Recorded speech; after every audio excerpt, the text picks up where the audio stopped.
in the future. Hi. Don't say hi to me. Say hi to everybody else. Hi, everybody. It says it's still waiting. I still don't have the chat. That's why I said you have to look at me. You said look at me, then you said look at the hi, everybody. We're just going to argue We're for a going to minute. argue on camera. We're going to argue. This will be fun. Hello. I don't know if I'm on. If I don't, I don't. On. There's always going to be about a 1 to 2 minute delay on your 1 to 2 minutes. My God, why? I know this. And I just don't cope. Caroline is here and Erica. Yeah, somewhere in time. Raw Spirit. It says there's 5 watching. Lisa's here. Lisa's always here. Help me. Wow. Hi, everybody. Hi, Whale Song. Oh, Will Song is in. I think it's probably going to be a fairly quiet night tonight anyway. I'll give everybody a few minutes and see if anybody else is going to show up. I don't think it's going to be a super busy night because Yule was last night. I guess 2 nights ago for anybody in Australia. Oh, there we go. I can see myself now. So we just finished Yule. We're now waiting for Christmas. Everybody's busy. Everybody's crazy. Everybody's crazy because everybody's busy. So how's the season so far for everybody? What'd you do? You got a book. She's got a book. She's got a book. She found a book that might have a reference to the Oracle of Delphi. Yeah, you should probably introduce your topic there, babe. Yeah, so topic tonight is Oracle of Delphi for anybody who wasn't around during the week. Oh, how many people got a chance to ask people about your video? I'm just gonna talk like nobody can hear me. She's basically gonna be in my ear going, do this, do that. I'm gonna go, okay. Yeah, so I did 5 fun facts. I can't even remember what they were now. Oh my God, we've been so busy the last couple of days. I have a feeling everybody else has been super crazy busy. Yeah, somewhere in time says hi. That's Caroline, right? Yeah. I'm really bad with connecting the name to the screen name. So if I'm screwing your guys' names up, just yell at me or something. It's fine. She's doing something. It's like magical over there. Am I distracting you? Yeah, you're absolutely distracting me. Did you find something on the Oracle? I thought I had a page in here, but I might not. Okay. So on the 5 fun facts, one of the fun facts that I found out, because I'm looking up the Oracle of Delphi, and I'm looking it up, and I'm looking it up. Are you starting already? And one of the fun facts I found that the Oracle is the place and the prediction, but not the name, not the person, which was kind of neat. But no, I'm saying hi to people, and I'm going back and forth. I'm being distracted. Did you not find anything? No, there's nothing in there. I forgot. She spent all that time looking it up and didn't find anything. So Lisa's her command center today, drinking tea, trying not to cough. So that's going to be fun. So what's everybody been up to? Everybody ready for Christmas? Now that Yule is winding down, we have to wind back up for Christmas. Who's ready for Christmas? It's like nobody's saying anything. It's like, no. You just got to be patient because there's a delay. Christmas. Nobody can answer your question. No Christmas. I'm not that badly lagged. Donna's here. Did Donna just come in? Yeah, and Molly's here. And I am not seeing it. I hope it's not my chat locking up. You might have to refresh your thingy. I did already. I'm seeing it on the, like if I look in StreamYard, it's behind, but when I look on YouTube, it's a little better. Maybe your tablet's just stinky. My tablet's a piece of crap. So there's that. Janice says she likes your background music. Oh, thank you. Yeah, now I'm not seeing the chat at all. Oh my God. Oh my goodness. I hate my tablet. That's okay. You might have to just go back in. It shows up better on portrait. I'm going to. Oh, wait a second. Let's go over here because I'm probably on the wrong thing. It looks way better on portrait. Hello. It looks way better when it's working. It looks way better when it's working. Okay, let me see where we're at. What did you talk about? What was last week's topic? Last week's topic was Edgar Casey. Was it? Yeah, it was Edgar Casey last week.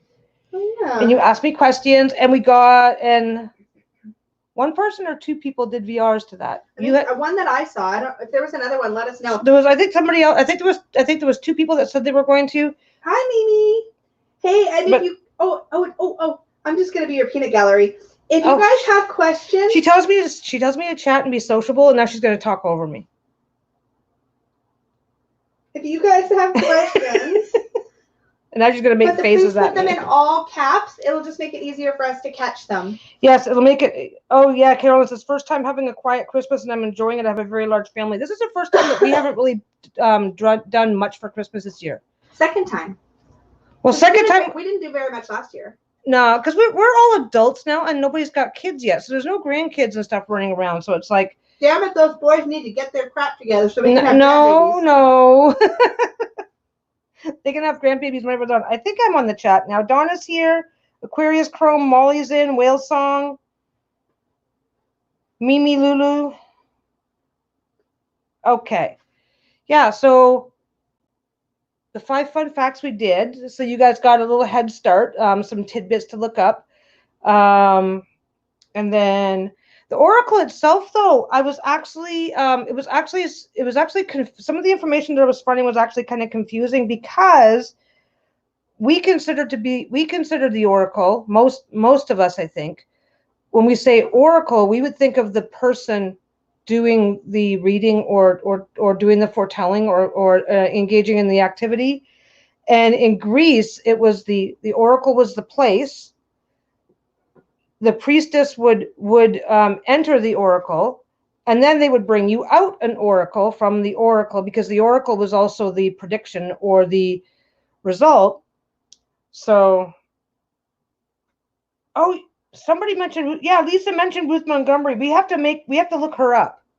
We have to look her up. Oh, yeah, that came up last week. It sounds familiar, but it's not familiar, and I really have to look her up. Can you make a note so that we don't be dumb this time? So you don't be dumb? No, we get to share the credit when it's being done. No, we don't. Yes, we do. Nope. Yeah, now I'm doing that. Yeah. So my tablet's crap. If I end up missing anything, just make sure you're all caps. Lisa will make sure I don't miss anything. If you have anything that you want to add or contribute, absolutely please do. Don't forget you can leave comments after this is over. If there's anything that you think is worth mentioning that did get missed, because I don't want to miss anything. But yeah, so yeah, she made a lot of books, The World Beyond, and also she worked with him. Oh, okay. These books are about the hereafter, and I started them when I was about 14, read all of her books. Oh, Erica, I hope she hasn't missed much at story time. Kids getting ready for bed. I gotta time that. I guess I can't time that. This is about the best time for us right now. Yes, the oracle used or spoke through the person and was the conduit for the oracle. So, I mean, basically think of it as the place of prediction, the person doing the prediction, and the prediction that they handed out. The languaging is a little confused because every time I kept looking it up, they were talking about the Pythia being the oracle. The Pythia was the title of the priestess of Apollo who entered the oracle and and presented the oracles. But so basically I'm just going to use oracle interchangeably with everything else, or we're just going to stay confused. But I'm not sure that it matters, but if you're looking up stuff on your own, it may matter, because there were also hundreds of oracles. Apparently every major god, even some of the minor ones, had their own oracles, and each oracle, depending on which god it was dedicated to and where it was, would determine what the oracle was. Because Zeus, there was an oracle of Zeus, but it was actually for healing, I think it was. So you would no, that wouldn't be the oracle of Zeus. Which one was it? Oh my god, I've got to start taking notes, guys. I so have to start taking notes. Wait, the one that was taken over? No, okay. There were dozens and dozens of oracles. Oh, you had a bunch of examples in your fun facts video. Yeah, but I didn't use them. But basically oracles were dedicated to different purposes. The Oracle of Delphi was for predictions. So the oracle that you would get would be a prediction.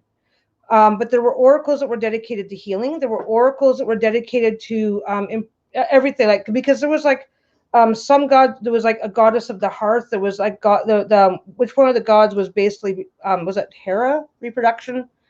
So depending on what you needed in life, that would determine which oracle you would go to. So yeah, the Oracle of Delphi was Gaia, then Apollo. So basically, Gaia. Sorry. Sorry. I got a snob. I'm You're sorry. oh, you're just a horrible you're a horrible Pearson. Pearson. Okay. P-U-R-S-O-N. Pearson. I just can't pronounce anything anymore. It's like horrible. Okay, so the story of the Oracle of Delphi basically starts with about 1800 BC. The mythology around that is that Zeus set two eagles, at either end of the universe, the cosmos, and told them to fly until they met each other, because he wanted to figure out where the center of the universe was. They met at Delphi. So the two birds met at Delphi, and that spot was declared to be the center of the universe. Well, Earth Mother Gaia is the Earth. So basically, this was originally dedicated as the Oracle of Gaia, and she set a python to guard the oracle. And the oracle being a deep pool with a fissure that sweet gases would come from and allow you to foretell the future. So they're not really very clear. The mythology is not really clear whether or not finding the center, they're not really clear on the order of operations of how that happened after it was discovered as being the center of the universe. So this is the Greek mythology that they grew up with, that this was the center of the universe. So this was originally dedicated to Gaia. Now, Gaia had several children. She had like dozens of children. She gave birth to the Titans, so there's 12 right there. So the python that she set to guard the oracle was one of her children. So Gaia is one of the elder. Gaia is like one of the first gods and goddesses. She is like, I think there's only one generation before her. And then we go down 2 or 3 generations, because we have Uranus, we have Uranus. We have like either 2 or 3 generations. Then we get Apollo, who's basically her great grandson. He sees the oracle. He wants the oracle for himself, because the oracle is in the center of the universe. It's prophecy. It's got this. It's got that. So he kills the python, and now it's his. That's basically how it goes. And that was supposed to have happened after that. So 1800 BC, you've got the Oracle of Gaia, and then starting about 800 BC is when it's the Oracle of Apollo. Now, I'm going to have to look it up and double check the dates or whatever. But then at that time, so until that time, it was a known shrine. There were priests and priestesses there, but it was a little bit, it hadn't built up yet. So then they build the the temple to Apollo on top of it. And then you go down under the temple. Oh, since you're describing geography, let me get some landscape up here. I'm sorry. So Apollo takes over. It is now the Oracle of Apollo at Delphi, which is what it's more. Nobody's going to call it that. Anyway, so he sets up the priestesses, because traditionally the oracle has been always maintained by priestesses. And the religion and the mythology of the time means that you just can't change that out without repercussions. So the Pythia becomes the Pythia is the original python. The Pythia also becomes the title of the high priestess, who 9 times a year goes down into this chamber and prophesizes what the future is going to be. What's doing? Trying to figure out what. I guess the image I've got up is good. Yeah, there's no imagery that exists from the time. That the oracle chamber, and it had a name, but I didn't think to write it down. The oracle chamber was off limits to anybody but the Pythia. Her and her attendants were the only ones that were allowed to go in there on pain of death. Now, so 9 times a year, this woman goes into a chamber and comes out and starts telling kings and princes and dignitaries how to run their bloody countries.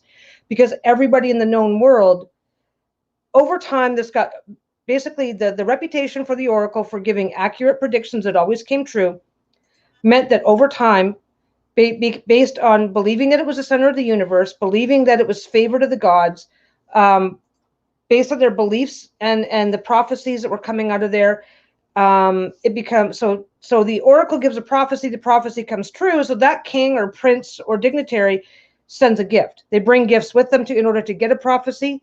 And if prophecy comes true, they send more gifts out of gratitude. Apparently they have found, and I'm not sure where this stands right now, they have found no less than 12 treasuries just to hold all the wealth that was in Delphi from all the things. So this becomes a very, very, very important center for religion, center for learning. It had amazing. It had like several universities, which aren't the way we think of them now, but schools led by very influential teachers. Okay, Erica's got to go put the kids to bed. Oh, Jen, the middle-aged baby. We're just getting started. I'm kind of like just outlining a bit of the history of the oracle. Greek mythology being that the oracle was in the center of the universe. You can look that up really easily online, anywhere else. Zeus sends 2 eagles from either end of the cosmos, find the center of the universe. They met at Delphi. With just that as the mythology, just that alone as the mythology around the site meant that it was considered really, really important, sacred, blessed. The divination of the divination and prophesizing of the future made it even more important. Eventually, it builds up to a point where nobody who's anybody in the ancient world engages on anything. They would not make major changes in their kingdoms or city-states. They would not go to war. They would not do anything without consulting the oracle. And the oracle only prophesied, apparently, according to what the archaeologists can find, only prophesied once a month for 9 months of the year, because for some reason they didn't do this in the winter. So there's some really interesting stuff. There's some really like, oh wow, I thought so basically where the oracle of Gaia enters into the realm of conspiracy theories and paranormal and stuff like that is that the oracle of Gaia was felt to be never wrong, ever. And the belief at the time, which I don't know, I think the disappointing side of that is that the belief at the time was that because if the oracle didn't come true, it was not because it was wrong, it was because you didn't understand it properly. Which kind of leads to a different conspiracy, which I kind of read a little bit about, was that the oracle, she was not a priestess that was kept in a trance state full time. Originally the belief was, like, we're talking about 20, 30 years ago. I'm not talking about 5,000 years ago. So this was like 1800 BC to like, and it finally fell out of use around 700 AD once the Christians basically banned the practice of consulting oracles. So she would give an oracle, like one of her most famous was a king came to her and said, basically, I want to go invade Persia. Should I invade Persia? And basically the result came back that if you do, a great kingdom shall fall. And he thought, oh, great, that means I'm going to win. What he realized after the fact was that means that if I do, I'm going to lose.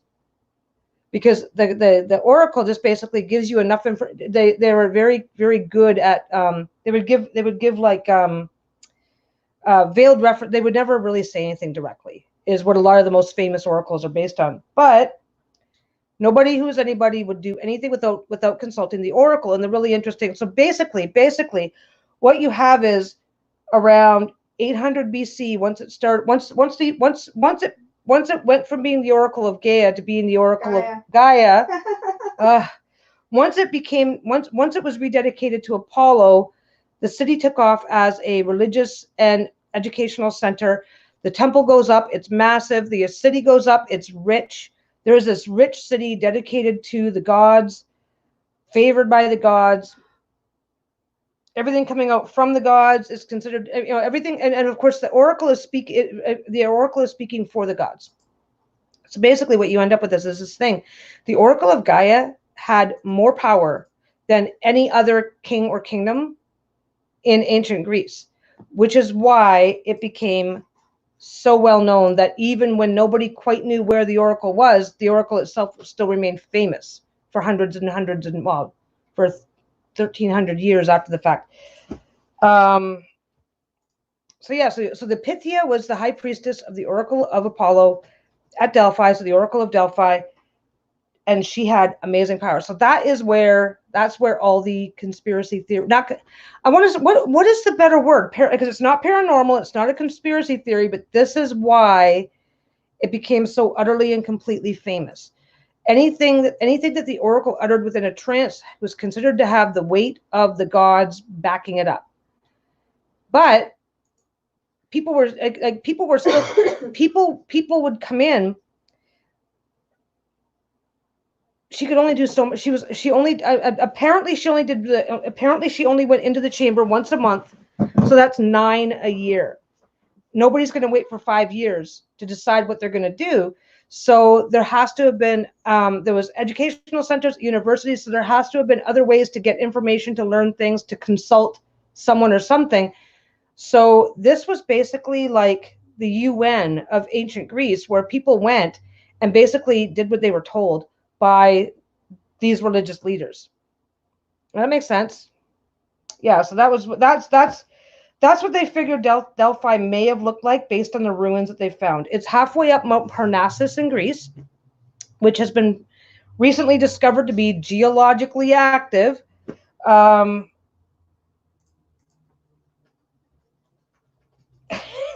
Jen's making her first journal listening. Yeah, I was actually considering the reputation of the oracle. There's actually a surprisingly little amount of information on it that makes a lot of sense. So I'm not really sure what you would call this one. It's got, obviously there's a whole lot of intrigue. It turns out that when you look at what Greek scholars, the Greek writings that survive and have been translated, it turns out that, yeah, people would, the greatest of leaders would go and they would pay a lot of money. They would contribute a lot of things. They would, like, they're building, like, half of the buildings easily half of the buildings in Delphi were built by thankful leaders for prophecies that worked in their favor and brought them success in whatever it was that they were choosing to do. But 1800 BC to 700 AD, so that's almost 2,500 years. And for the majority of that time, no major action was taken without the oracle being consulted. And that's a lot of power to sit in one place. So the archaeology of the place is fascinating. The politics, I think, is where everything really, really gets interesting. Oh, there you go. Lisa just put up a map showing where Delphi is. So politically, they became the most politically powerful city in all of Greece, according to what I was finding anyway. I mean, other people who have real knowledge of Greek, this is armchair exploration that took place over a week. So this is what I was able to find. They were one of the most politically powerful cities in all of Greece, and because of the oracle, because of the power of the oracle, and because of the belief that it was the center of the world, that it was the home of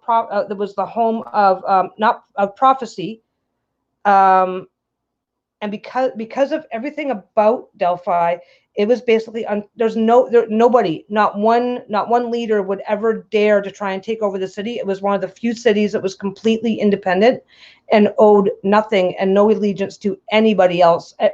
All the city states in Greece, no matter where they were in their development and history, had some sort of an alliance or connection with other city states. It's the way that they survived and eventually moved into the Greek, became Greece versus individual cities. Delphi was like seen as being separate and above all that. So a lot of power. Oh, looks like you got a couple other people that come in. Hi, anybody who's come in. So we're talking about the Oracle of Delphi tonight. It actually turns out to be really, it's if you're an archaeology geek, it's super cool. If you're it's a little disappointing on the conspiracy theory side, but then again, there's conspiracy theories to be found because there's suggestions that some of the prophecies were tailor-made to advantage Delphi. So there's that. So anyway, so the Oracle itself. Now this is interesting. If you could grab that picture of the omphalos. So the Oracle, there's all kinds of writers that write about the Oracle, but they're writing about it from what was described. only the Pythia, the high priestess, and her direct specific attendants.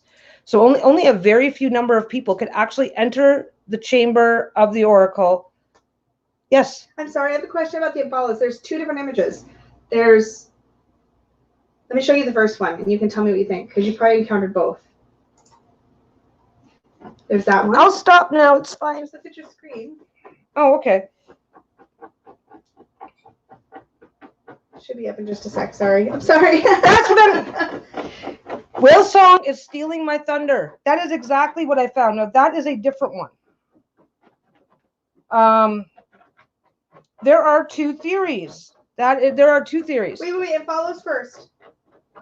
Did you get the other one? This is the first one. I need you to talk. What's the difference? That I don't know which one that is. That's what. When you that's not the follows, one. That's one of the things you find. Yeah, look, the one that I sent to you for the 5 questions. I know. The 5 fun facts. Yeah. This is the one that was actually at Delphi, though, if it matters. It's not surprising that there would be multiple, because the representation as the navel, as the center, would be. There was one that was found right just outside the chamber. Okay. I got it. Basically, I have to get comfortable because I'm lazy. Okay, let's.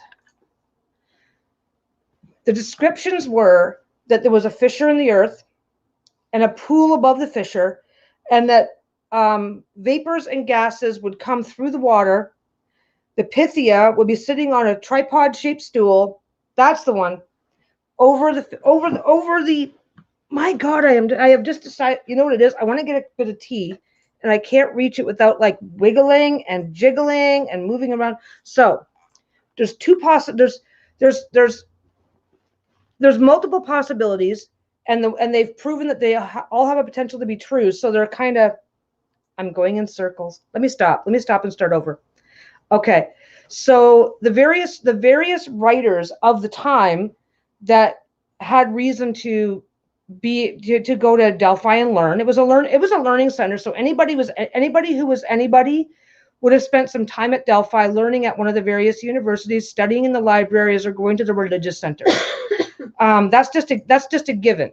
I mean, if you're an academic, if you're an academic in today's world, there are certain educational institutions, certain universities that it's pretty much a given that you would either have been to or it's on your to-do list. So there's no question about that. The omphalos that's shown here was found at Delphi. The reason why this is the one I wanted to find is because this one is hollow on the inside, and there's a little bit of information that kind of goes along with that. So Donna's here shoving food down her throat.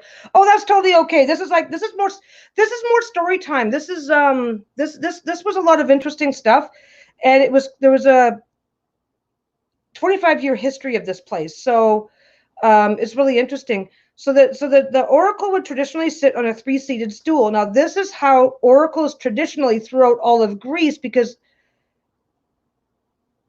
giving oracles and predictions and various types of things was common throughout all of the shrines and temples and whatever of Greece. Delphi was just simply the most famous and provided the most, what were considered the most important and most accurate prophecies.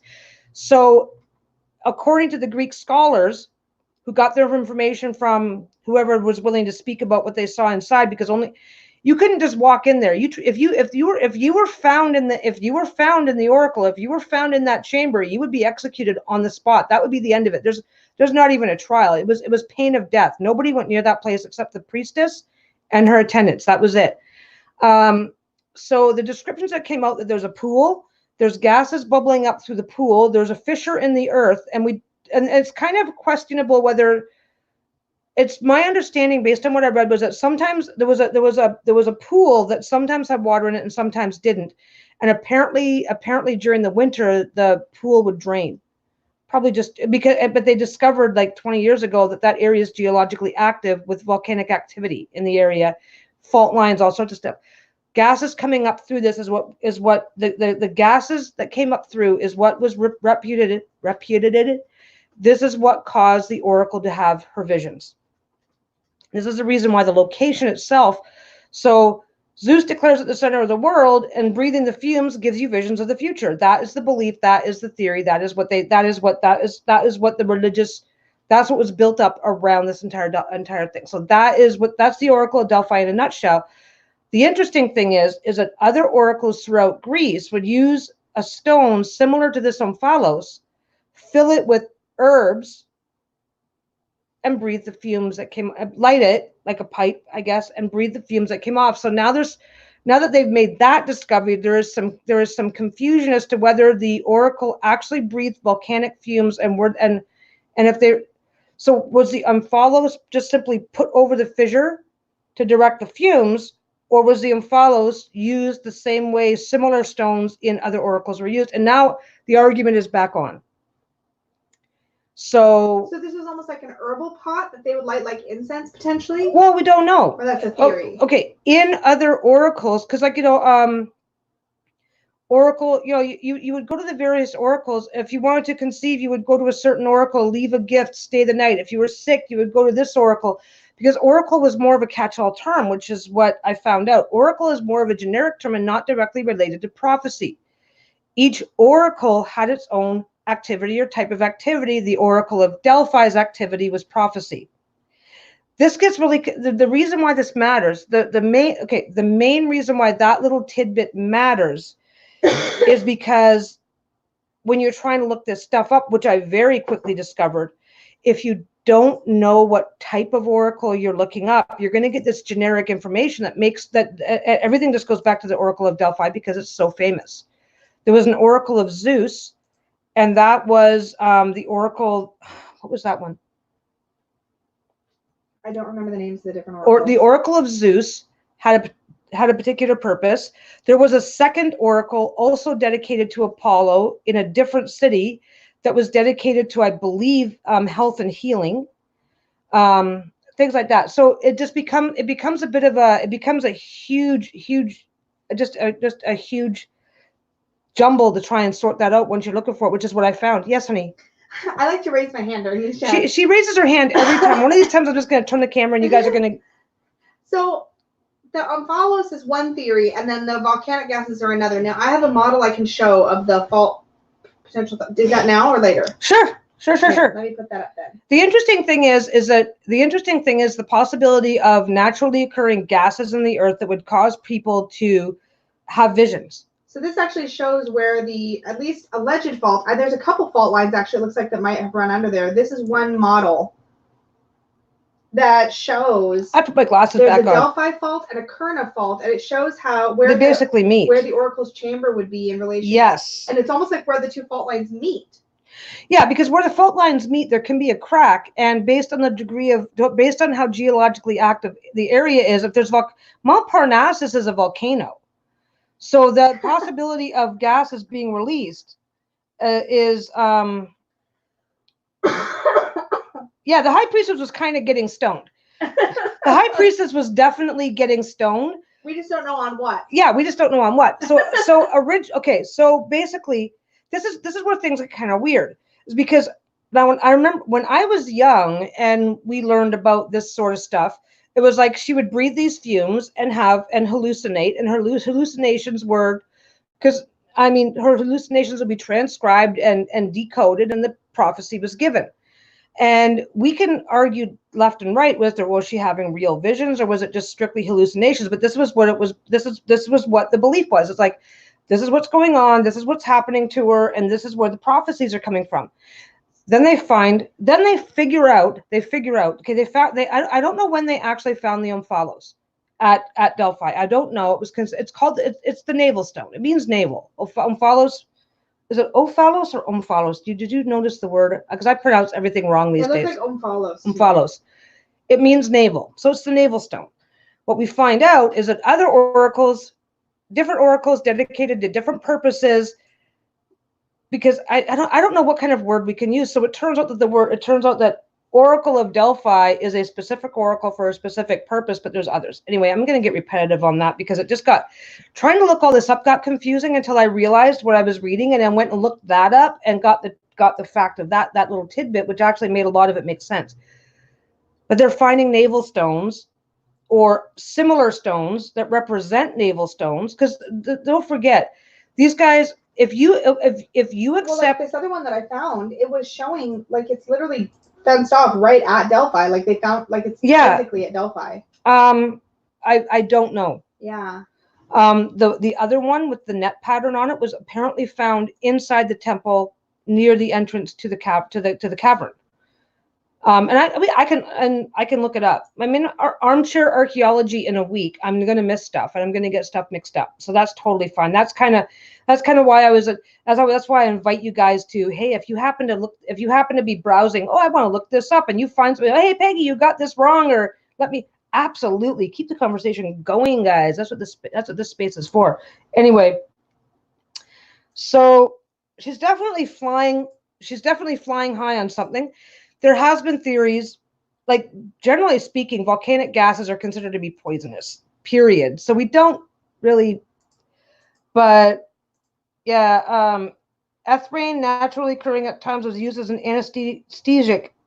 anesthetic. Oh my God. You can do it. Apparently I can't. This is a really good image, actually, that shows the whole three-legged stool. This is obviously an artist drawing of some kind. Let me put this up. You're not going to be able to see it for a second, hun? That's fine. Oh, geez. It's in the wrong. Oh, no, it's not in the wrong spot. Okay. I'm still like covering anyway. So, yeah. So I don't understand. What is the oracle? Okay, so the oracle is the place. So the oracle was the chamber underneath the shrine underneath the temple of Apollo. So that was the place. The Pythia was the priestess who entered the oracle and performed whatever rituals or activity were required. And Delphi, it was sitting over a chasm, breathing in the vapors that came up. And then the oracle, capital O oracle, small o oracle. The oracle, the Pythia, the priestess, would then present the oracle or the prediction after the end. So the language and the languaging of it, I think, is what has made just simply having basic discussions about the Oracle of Delphi so confusing for so long, because they used the terminology oracle much differently than we do now. So it's just a matter of how we understand the term. So the shrine, the priestess, the prediction, the oracle, the Pythia, the oracle. And yeah, so the Oracle of Delphi was situated over a fault line from which, now when the archaeologists got there and dug it all up, they found nothing. Oh, well, where's the fumes? Where's the pool? Where's this? Where's that? And there's evidence that there was a volcanic or earthquake activity that sealed the fissure and it stopped producing gases. And that's going to coincide around the same time when it started falling into disrepair, stopped being as popular or whatever. And so basically, for 9 months of the year, she would give her predictions. She would come out. This is what would happen. And yeah, what these gases were and how they were affecting her it's been documented.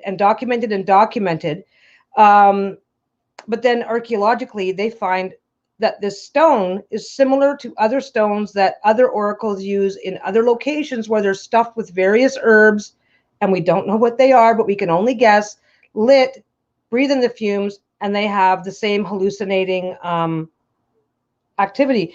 So now they're like, well, did they put this over just regular gases venting from a volcanic fissure and stuff in the earth? Now we don't know if it was just the fissure, if it was a combination.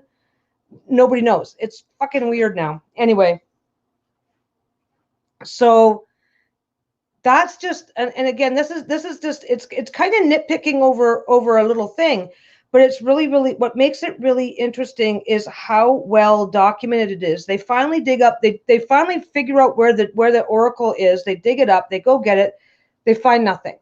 So now they're thinking that she's eating mushrooms, she's doing whatever. And then a geologist comes along, and I finally found it, and I didn't get, the video, we were watching it just last night.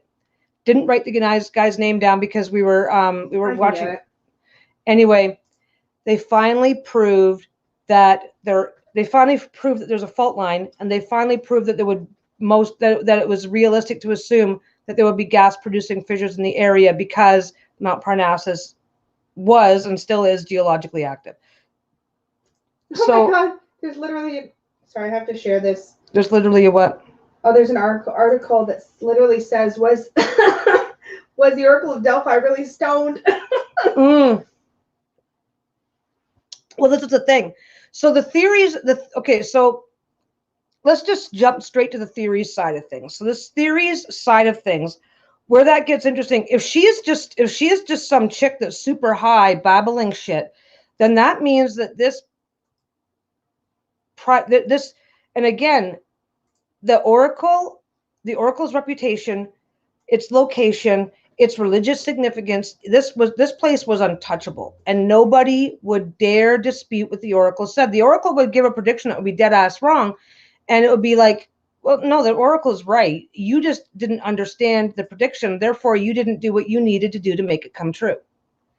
Like again, that one, I think it was King Cyrus says, if I go to war against Persia, what will happen if I go to war against Persia? Well, a great kingdom will fall. Well, she didn't say which great kingdom. He was defeated. It's like, well, you should have known your limitations. It's on you for not understanding the oracle. So oracle's infallible. Oracle's predictions are given by somebody who's clearly like flying. And there's a lot of room in this after the fact, because after the fact, there's a lot of space in this to go. Delphi's place of importance gave them a lot of opportunity to manipulate situations and events throughout all of Greece. Could it be Gela de Boer? I believe it's, yes, de Boer. He was a geologist who finally proved that there was a fault line under this chamber, and that it makes sense for the fault line to be there, and that it makes sense for fumes to be coming up through there, and that it makes sense that there could have or should have been water at various times. Some writers talk about fumes over a chasm. Some writers talk about fumes bubbling up through a pool. And over 2,500 years, it makes sense that you would have both at some time or another. So where things get really murky for me, my opinions, don't forget, these are just my opinions based on the stuff that I'm reading. But this was considered to be an infallible prophet. It was considered to be never wrong, and they were so fucking politically powerful that kingdoms would rise and fall on their predictions. Yes. Or you have a comment from Jen? I have a comment. You can look at the screen because I highlighted. Oh, okay. The oracle sounds a lot like tarot in that it can be vague and interpreted in many different ways. Yes, it can, and that's the really interesting. That's the really interesting part. So now we've got this. So now we're into the bit of a conspiracy theory thing, and that is that the oracle would be in a stupor giving these predictions, but her predictions had to be translated by her attendants, and then written up in the form of a hexameter poetry of some kind, then passed off. So many hands are in the plate here that they can come back and say whatever they want. And if everything about your religious and social belief structure is that without the oracle, that going against what the oracle says will be a certain failure, now suddenly Delphi is basically the shadow puppet master of all of Greece, and they don't even know it. The oracle herself, now apparently under Gaia, the oracle was a young maiden. And then under Apollo, the oracle then had by definition be a woman who is 50 years or older, and who gave up all earthly things to be the oracle. But so in this male-dominated society, the most important person in all of Greece was a woman. Yes, dear. Did you want me to put up the image of the map of the fault lines? Sure, if you have that. Oh, Brienne missed the last 5 minutes. Maybe a theoretical map. I don't know if this is an actual map or like a proven map. This shows the 2 fault lines and where the oracle is in relation. I believe that's proven. At least it's proven now. Yeah, so there's the Delphi going under the oracle, and then they have another fault. So there's actually it's actually a crisscross, and that's where it meets, which is really interesting because this was like this began 1800 BC. It's like, and you go, let's go halfway up this mountain, and they would have known what volcanoes and earthquakes were in Greece. at that time. Yes. Whale Song 81 has a question. Oh, I'm sorry. Did you read anything about the water studies that were done near the different water sources near the oracle? No, we did not. I didn't find anything about that. I got so distracted trying to sort out the actual oracle, Pythia oracle, and that there were different oracles all over the place. I got so distracted trying to sort that out, and then sorting out that basically Delphi was a seat of power for all of Greece. That was fascinating. That is like, I kind of went straight over to there. But yeah, the oracle existed. The oracle existed, and the oracle was real. Her predictions were real. But if she would give a prediction that if you go to war, you're going to lose this war, that king would not go to war. Nobody would go against the prophecies of the Pythia. So the really interesting thing is that the Pythia had a lot of power, and the writings say that the Pythia only went down into the chamber once a month for 9 months of the year, which is only 9 predictions a year, which from a personal health and safety standpoint makes sense. But I'm guessing that she probably went down once. I mean, she may have even gone down once a day, or during special festivals would go down every day for 10 days. Or maybe she went down there and stayed there for the month. Maybe she only came out once a month to reveal her predictions and spent her time. We just don't know. Because again, it was an immediate death penalty to even try to enter that chamber if you weren't the Pythia, the high priestess, or one of her priests. And I wish we'd have had the time. We didn't have the time to look it up. We found a photo of the actual chamber, and it was definitely built up with a pool. It was definitely built up so that it could have a pool in it. But she was supposed to the where the Pythia sat was a 3-legged stool. But like something like this would be showing like there's just too many people in this picture. So this was probably meant to be a representation of a different oracle someplace else. Some oracles would literally like set up their stone and like do their oracles right in public areas. It depended on the oracle. It depended on what they were doing. Like street level soothsaying was a thing too. So isn't this a bit of a model of the, hold on, let me bring it up. Yeah, that's the thing. Like Whale Song said, it also makes sense that the gas needed to build up to avoid being toxic and help with the readings. Hell, I don't know. After 1,800 years, they're going to know how long a priestess can stay. They're going to know how long anybody can stay in or near that chamber and not just die. Apparently, the actual place where the Pythia went was blocked off by a curtain, and the attendants would stay just on the other side of it. Now that would be that would be enough to minimize contact to the fumes if it wasn't too horribly bad. So I don't know, but they also say that in the winter, they say over the 9 months of winter, the oracle went silent. So there was a cycle to its activity. That's okay, Brienne. Brienne's missing stuff. It's like this is a babbling ramble. You can always rewatch it later. It's no big deal. And I'm kind of repetitive, so it's fine too. Oh, here we go. Pythia's chamber. Pythia's chamber. Yeah. And there's all sorts of depictions. There's depictions. I don't know if this is what you're looking for, but there's depictions even going back to the time when the oracle was active, because it was just based on descriptions and imagination. Nobody was allowed to go see it. Only the Pythia could enter. For all we knew, she just took a nap, smoked a little weed, wrote a bunch of shit down. So here you go. We don't know. Yeah, that goes down because it was the temple of Apollo was built over the chamber. Brienne says, if I ask a question, you probably already said. So if you ask a question again, I can answer it again. It's not that big of a deal. We're supposed to be here having a good time, not worrying about shit. So if you got a question, just ask it. Yes, Whale Song said, especially if it was filtered by the water, the curtain would protect. And this is definitely something that a lot of the writers talked about, was that the gases bubbled up through the water, as if the water was, and for all we know, for all we know, she drank the water, and it was by drinking the water, whatever was in it got her trances. But what's really interesting, what really gets crazy, is when you realize just how much political, religious, and social power the Oracle of Delphi had. Because these are the city states of Greece, where each city state had its own army, and there's not, as far as I understand it, there's not even an indication that Delphi had its own army, because they didn't need one. I mean, they would have had their army because there was no police force. So they would have had some soldiers to maintain order in the city, but the idea of needing to defend themselves wasn't even on their plate. They didn't need to. The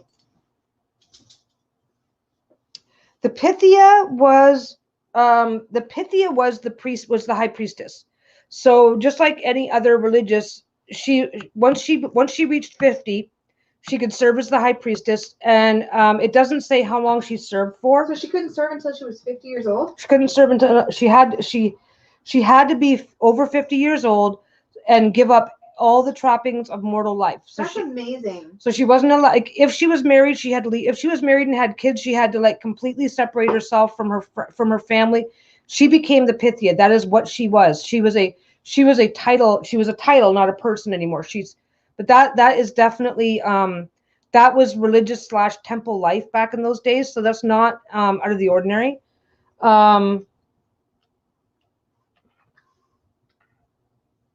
Did they write down the predictions? Yes.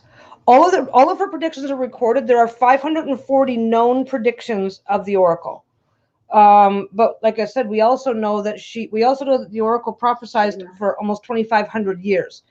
But there's over 500 that are written down, because don't forget, like it was a religious and a learning center, and the Greeks loved their universities and libraries.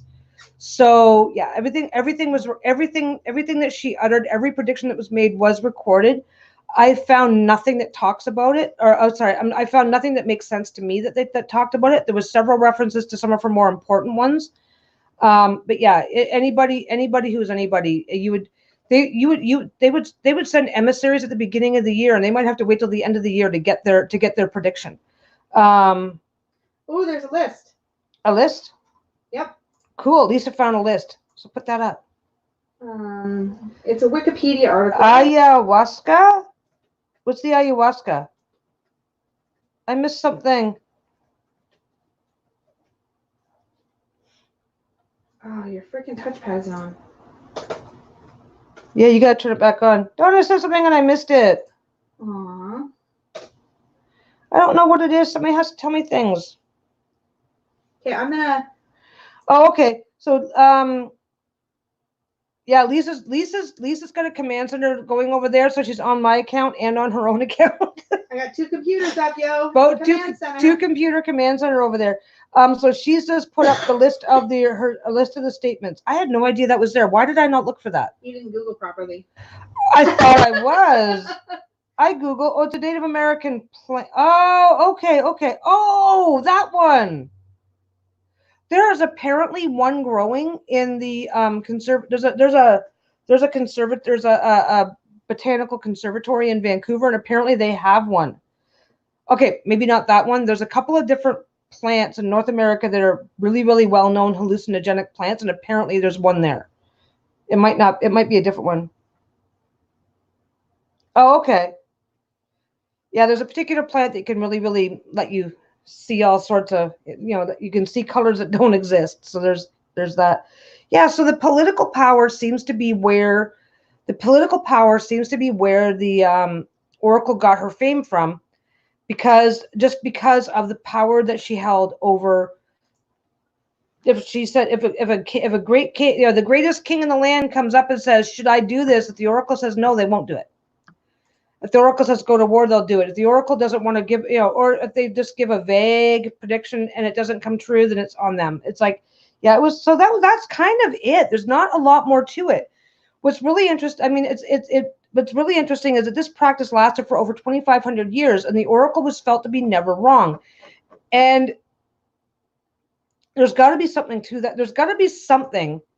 There's some little piece of the literature that's missing, because if an oracle is found to be wrong or incorrect or inaccurate, like, you don't get to be wrong in these societies. You don't get to be wrong, because if you're found to be a fake or a fraud, they'll just tear down everything. Like if they were to if the oracle's prophecies were not coming true, like to this whole in this vague thing, well, you just didn't understand the prophecy, therefore, then they would have declared that evil powers have taken over the center of the universe and we must get rid of them, and they would come in and wipe out. These are societies that were driven by their belief in the gods, their adherence to the various gods and their laws. Oh my God. And yet for 2,500 years, this was felt to be an infallible source of prophecy, which is really, really interesting. Okay, I'm gonna put up. You found a thing? The last recorded oracle was in 393 AD, when by order of Emperor Theodosius I, the temple was closed and never reopened. The oracle declared all is ended. Within 5 years, the emperor was dead, and 15 years later, Alaric and the Visigoths captured Rome. Now, for some reason, I thought the oracle continued until almost 700 AD. So that was me being wrong. Yeah, but we're still 1800 on the wiki article. 1800 to 400 is still 2,200 years. Yeah, like this shows that the very first recorded, the first oracle recorded here was just this early period. Then it talks about 630 BC, and it goes all the way up to 393 AD is that all is ended being the last oracle. That's kind of neat. The thing that I find interesting is that a lot of things that a lot of things that people are experiencing in tarot and divination and stuff like that is kind of, it's like, oh, there's something to this. And yet 1,800 years ago, they took it as a given that there was something to this and just believed it. I'm not sure how to express it correctly, but this was just a regular accepted part of day-to-day life for 2,200 years before the practice ended and before divination in general, prophesizing in general, just simply ended.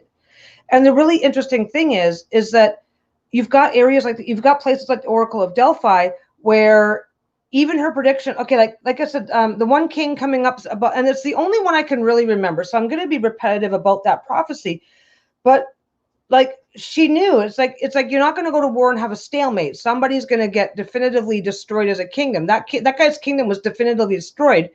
The city that his kingdom ceased to exist once he lost the war.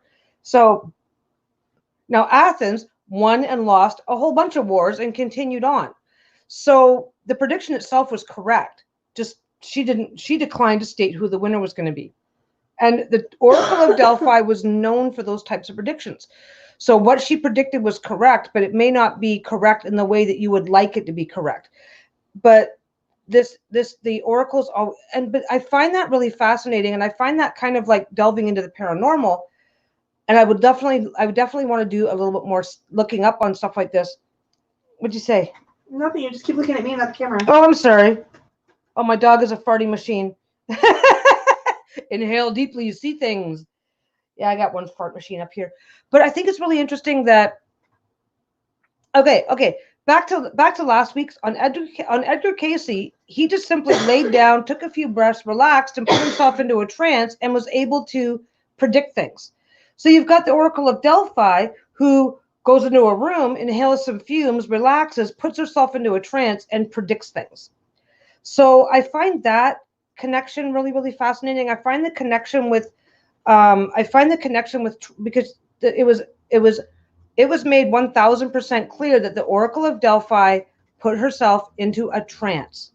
It wasn't just the fume, the vapors coming from the chasm, the vapors in the chamber helped induce a trance. But we know that there are people today that can be put into a trance-like state just through simple hypnosis. So it's like, is it possible that we have 2,200 years of women who could tell the future? And I think that's, I don't know where my imagination falls on that. I would think that with a 2,200 year history, you're going to find that some of these were sincere people who felt that sincere people who were entering into a trance state, and what they were saying was felt to be sincere truth. And then you're going to have other people who are going to be a little bit more malicious and using that for their own gain. The Pythia had an amazing amount of the Pythia and the entire the temple priests and priestess of Apollo. They had enormous political power. So the power that the it being abused was definitely going to be a thing. So I think, but I don't know. I mean, do you think it's possible as a religion, as a mysticism / religion based practice, for there to be prophecy as just a matter of course back then? I mean, I don't know. I think, yeah, that whale song said it does not seem like a system like that could last long without there being a truthful and without being truthful and accurate a majority of the time. Yeah, if only people who divine had that kind of influence now. See, I think what I've kind of come to believe, I do believe, I mean, I've had dreams that have come true, and that is something happens. I dream about something today, and it happens down the road. That is prophecy. That prophecy, in its simplest terms, is you think, you feel, you see, for whatever reason, it's something that's going to happen, and then it happens. So we know that that's true. Tarot in and of itself is a practice, and I'm just saying that I'm just saying that because a majority of the people that are watching this are I think almost everybody that's in here right now is tarot related. I do think I have a few people coming in from like a few names have subscribed lately that I haven't seen before, so that's kind of flattering and nice, and I like that. Yes, dear. You have a question. Oh, didn't Leonardo da Vinci also make predictions and go into a trance state using stuff? I don't think so. But Leonardo da Vinci lived during the time of the Inquisition, so what he was allowed to admit to was pretty limited. He would have. I don't think he might have. I don't know, but I don't remember ever seeing a reference to it. If anybody else has seen a reference, please share. Please share. Oh, hi, Susie Dreams. Yeah, Susie Dreams says she's a bit skeptical that they would deliberately make the prophecies mystical so people would read into how they want it to mean. Yeah, and hi. Well, this is the thing. I think I'm leaning towards skeptical, but I also am leaning, and this is the part that's the bit of a mind fuck here. I'm also leaning towards how can you fool people for 2,200 years and not get caught? So I think that now they may have just been incredibly well educated on the people and the politics and who's who of the day to be able to give really intelligent predictions. There was that. Like there's a lot of things that you can look at and you can go, oh yeah, that's going to happen, and it's not a prediction. It's just common sense based on knowing who's who and knowing what people are like and whatever. So there could have been a degree of that. I don't think as a because don't forget during this 2,200 year period, there's other temples to other gods, even Apollo, that were built up and fell into ruin and stopped being used. That were built up and stopped being used. So basically, like just look at it by modern standards. We've got churches that have been around and like the Catholic Church has been around for like over 1,000 years. We've got the church on the corner that pops up and then it's gone within a generation. So I don't see how Delphi could have maintained its status for 2,200 years unless there was something worth. And again, it's not a matter of what I do or don't believe. There's something worth taking seriously and investigating seriously, which has always been my big thing. It's like we don't have to believe every single thing that comes at us, but some of these things, it's like 2,200 years. I think we need to suspend our disbelief long enough to take a serious look at it, because if there is something to it, what if legitimate, verifiable, provable prophecy is just a matter of inhaling the correct combination of gases? Like, wouldn't that be just a major, like, yeah. It was also a good source of learning, and people from all over cultures came to these locations. Yes, because it was believed to be the center of the universe. If you have knowledge in a world political sense, you could be more accurate. Does that make sense? Absolutely, well song. It makes absolute sense that you're not going to be, you can't, you can be very good at faking your way through a whole lot of things if you're incredibly well educated and know a lot. But it doesn't change the fact that Delphi basically became the shadow government behind all the city-states of Greece. It really did.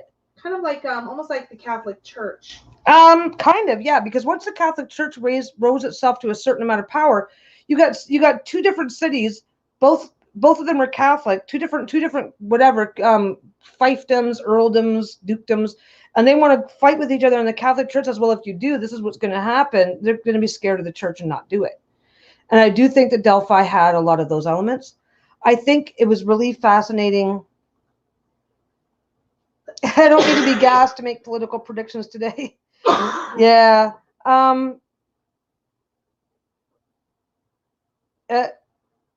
Erica got up for solstice this morning and now she's exhausted. Yeah, I don't think we're going to be on too much longer ourselves. We're getting over like the plague here still since last week. It's like everybody's feeling fine, but it's that stage where you're still just coughing, and it's like, dude, I'm waking up at 2 a.m. to cough. I don't like this anymore. I'm supposed to be better, so make it go away.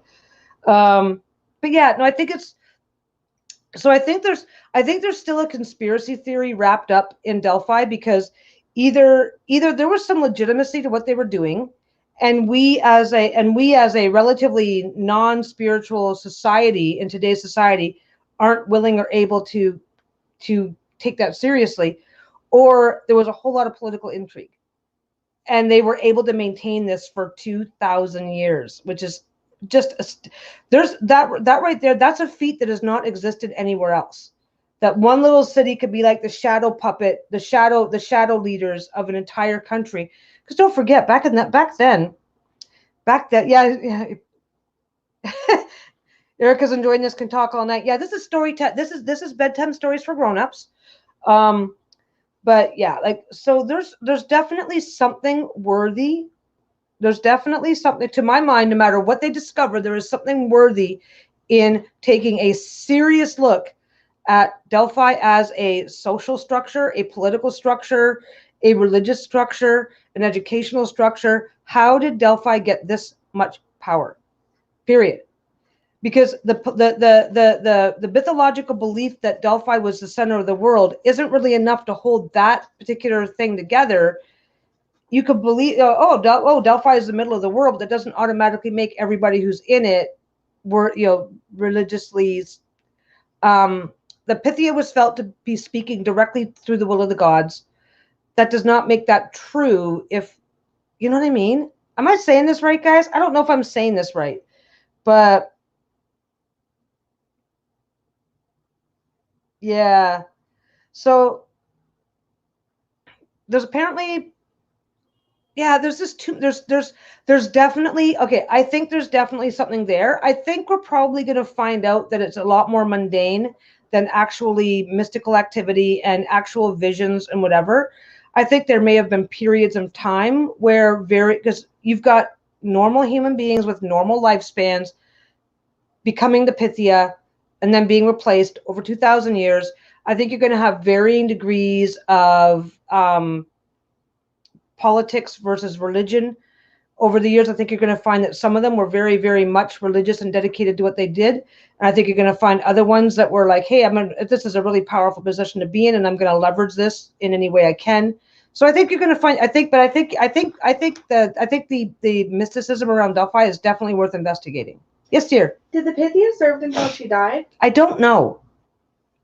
It doesn't say. I'm curious how the mantle of power was sort of passed on. Well, it's entirely, she had to be over 50 and willing to give up all the trappings of mortal life. So if she was married, if she had kids, if she had property, just like going into a nunnery. We don't know how long she had. There's not a lot. There's lots of information, and then there's no information. It's really weird, because what I was looking at is the practices changed, the beliefs changed within what they did. When it was under Gaia, it was Gaia. It was all female. It was females. When it was under Apollo, the Pythia was female. Her attendants could be male or female. So there were priests and priestesses under I Apollo. want to know more about the whole Gaia priestess being overthrown.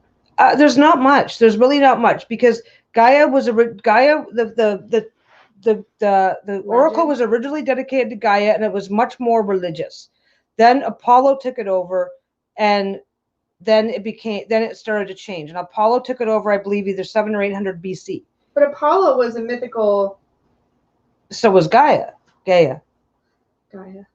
I finally said it right, and then you second guessed yourself. I second guessed myself. I'm confused now. She's confusing me. So wait.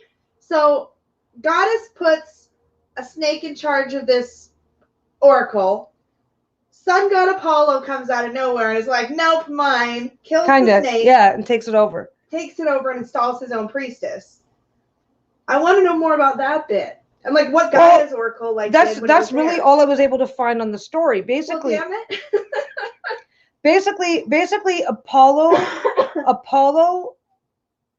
I'm assuming that the gods would have known about Delphi. Apollo saw the oracle and wanted it for himself.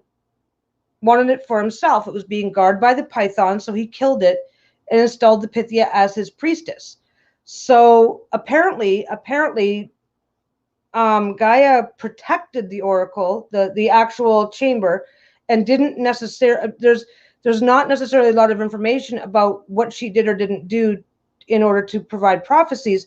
There were prophecies provided, but there wasn't a lot of information. So I don't know if it was the pythons was to keep men out, if the python was to just regulate who did and didn't get to go in. I don't know.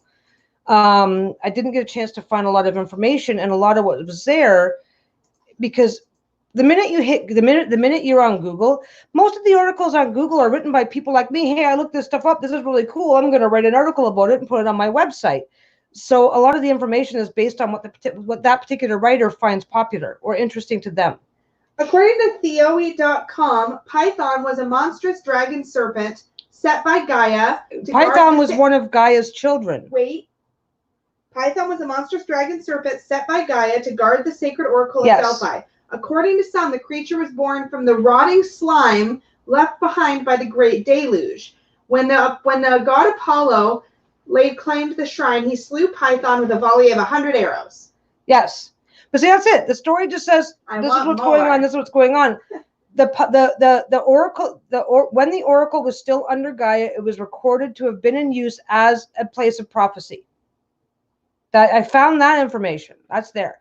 I did not find what kind of prophecy, when, where, and how. Under Apollo, all of the oracle's prophecies were recorded. I don't know anything. I don't know. I don't know because I couldn't find very much, if anything, about Gaia, except that he killed the serpent, the python. So that's that.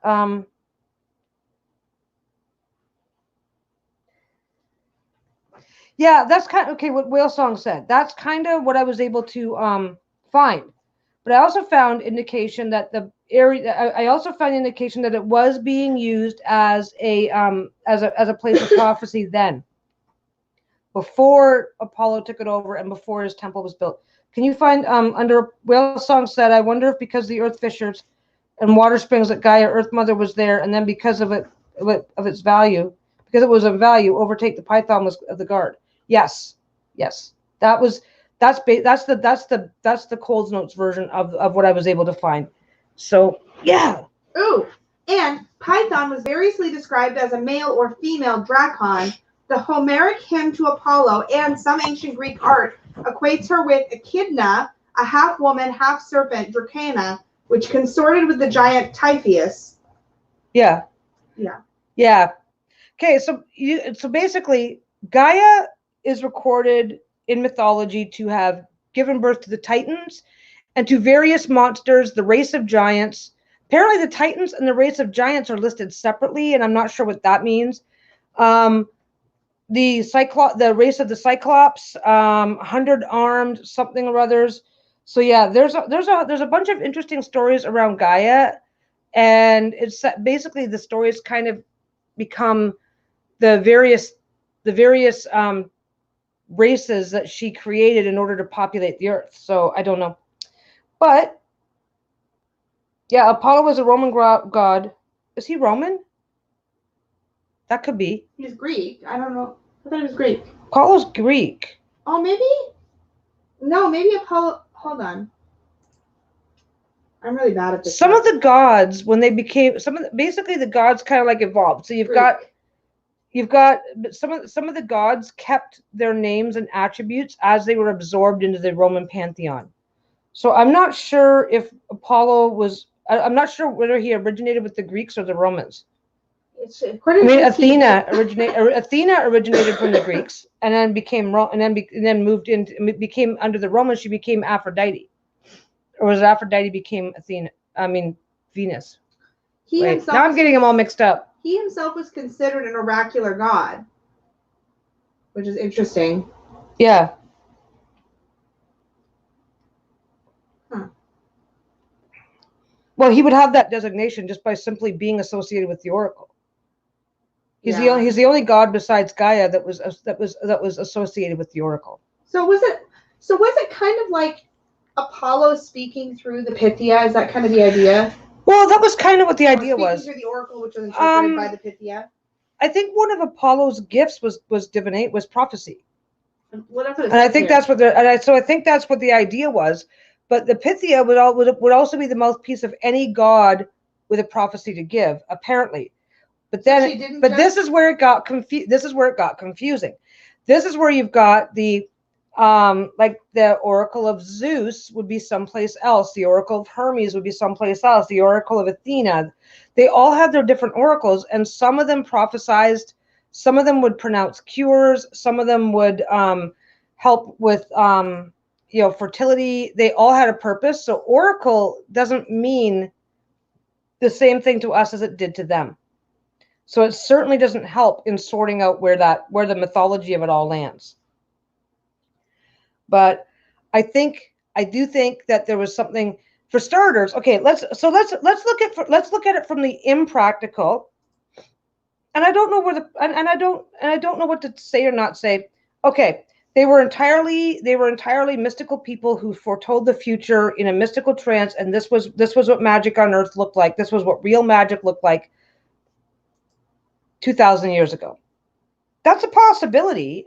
I'm not willing to discount that possibility. Like I said, I've personally had dreams, and then those dreams have come true. I'm not willing to say that that's impossible.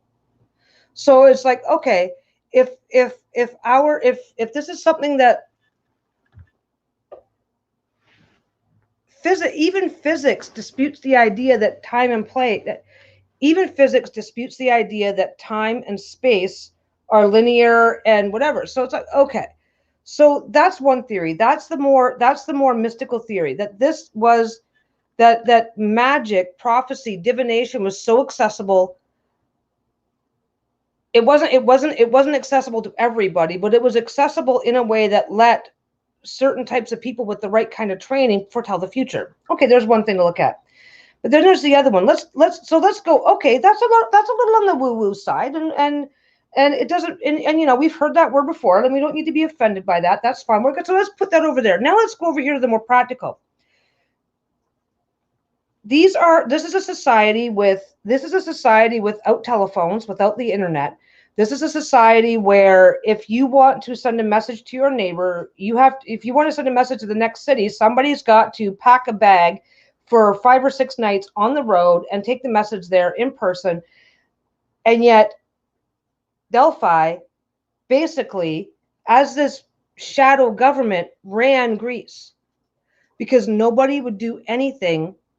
They over time built themselves the kind of reputation where no leader would take action without consulting them, and if they did not get a favorable answer, they would not. We're talking wars. This is what happened. I want to go to war. No, don't go to war. You're going to lose. Okay, I'm not going to war, and they would go home. They controlled who went to war, who didn't go to war. Now, we know this for a fact from our modern day perspective. From our modern day perspective, we know just how impossible it is for one body to exert that kind of control on like various governments various governments located here will try to involve themselves in the politics of other countries, regions, and areas, and we know how badly it goes every single time. It's a fucking problem. The level of cohesive vision, education, the ability to operate what would amaze, basically the only way for Delphi to exert that control in a reasonable way, and like I said, this is they have their religious they have their scholarly training, they have their religious training, they have to be, everybody has to be on board with the same vision, the same goals, working as a unified force. This does not happen anywhere else in any other society I've ever fucking heard of. And yet Delphi was able to turn this reputation, you know what I mean? So it's like, for either reason, this is something that we need to take, for either reason, this is something that we need, that deserves investigation. Does that make sense? My wife is over there nodding at me like, you're just babbling and it's getting weird now. No, it's not. It's good. But it's like, but just look, like, I mean, okay, just they basically controlled and manipulated all of Greece and outside of Greece. Like, this was known. This was Delphi was famous throughout the ancient world. People would come from everywhere, not just Greece. And yet, oh well, we can't go to war because the oracle said we'll lose. Oh, we can't do this because the oracle, the oracle.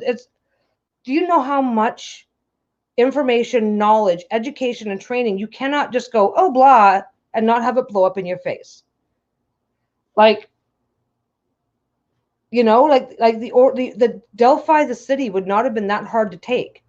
If it wasn't that big. I've got a map of it. I can actually. It wasn't that. It was a religious center. It was universities and monasteries. It was, so it's like,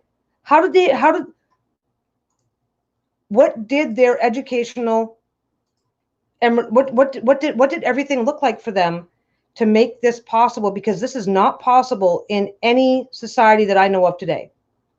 And we live in a world where everybody's where every single government is trying to influence every other government, and yet Delphi's just like, no, oh, if you go to war, a great nation's going to fall, and we know it's probably going to be you, so we're just going to give you the, Yeah, like, my God, if I was that guy, I'd have turned my fucking army around and went to Delphi.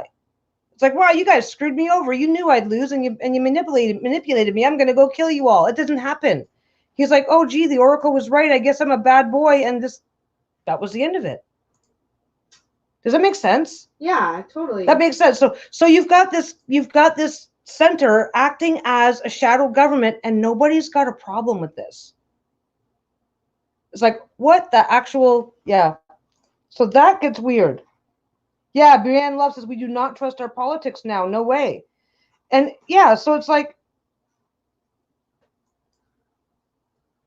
yeah, Whale Song. Yes, did the Pythias or priestesses have training programs or apprentices? If their knowledge would have been passed on some way, somehow, but the training was that the priests and priestesses would interpret what the Pythia was saying.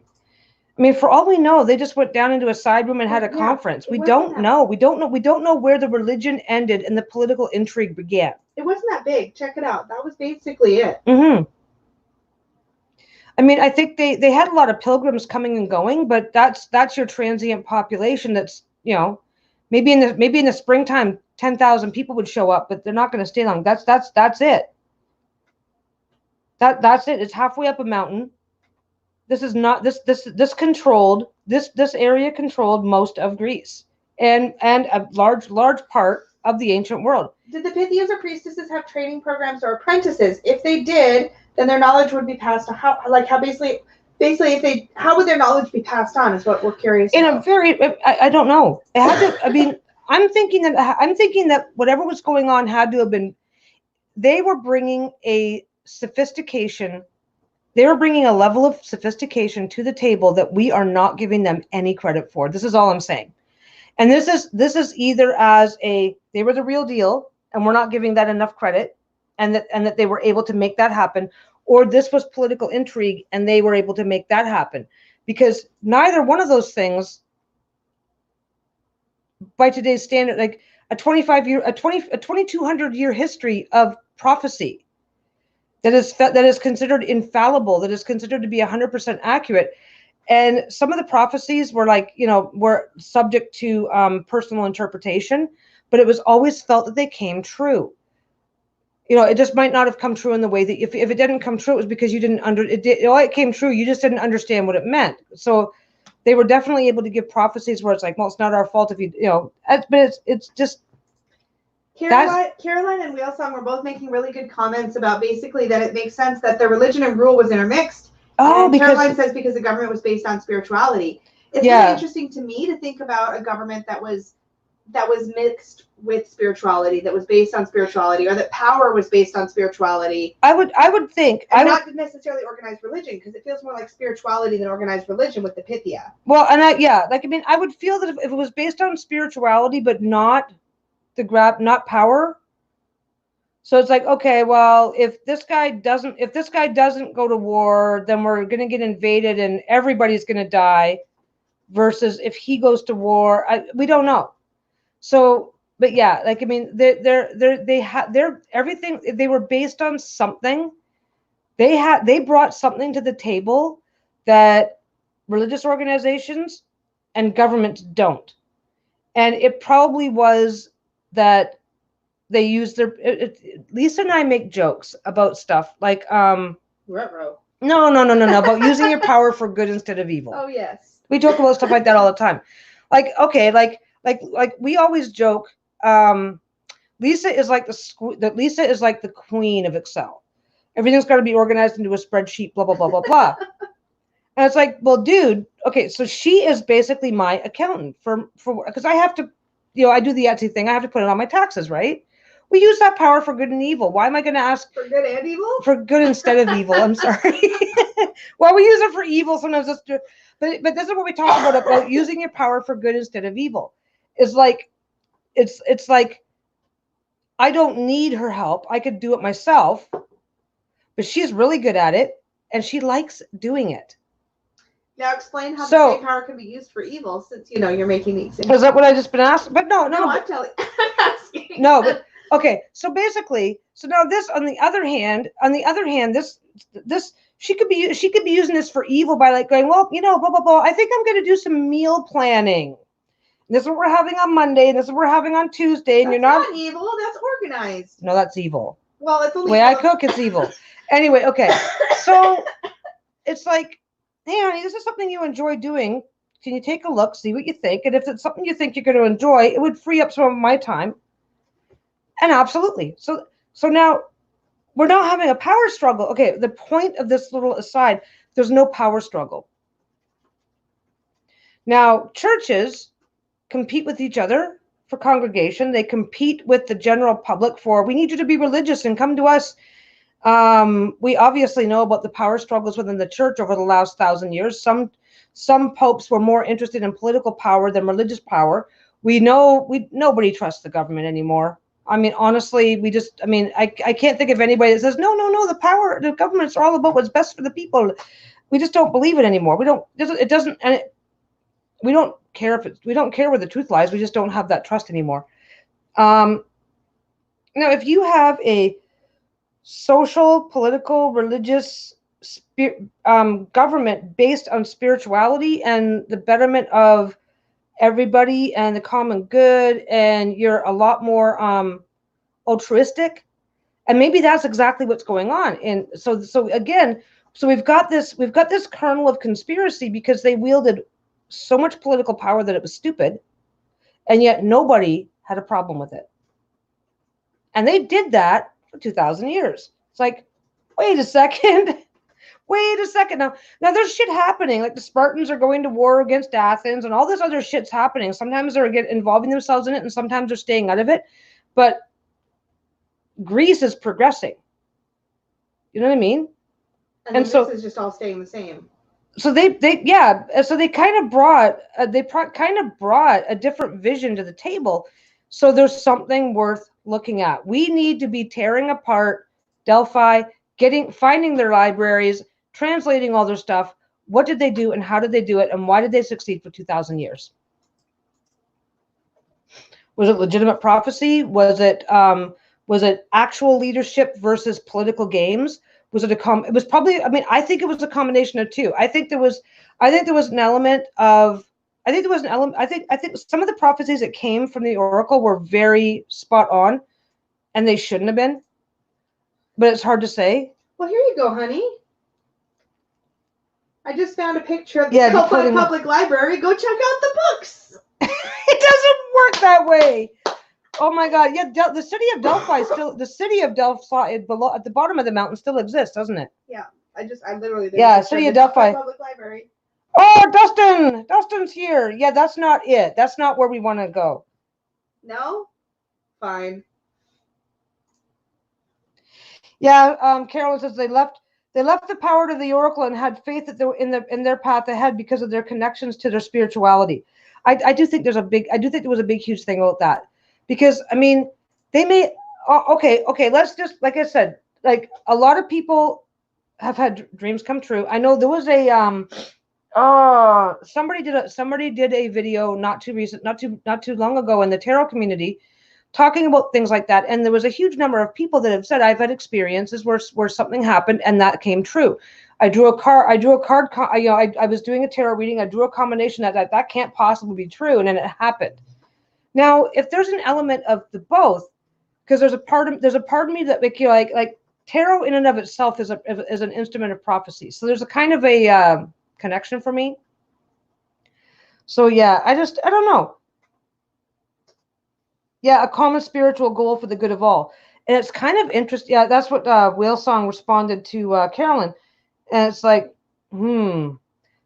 It's just, I think so basically the oracle itself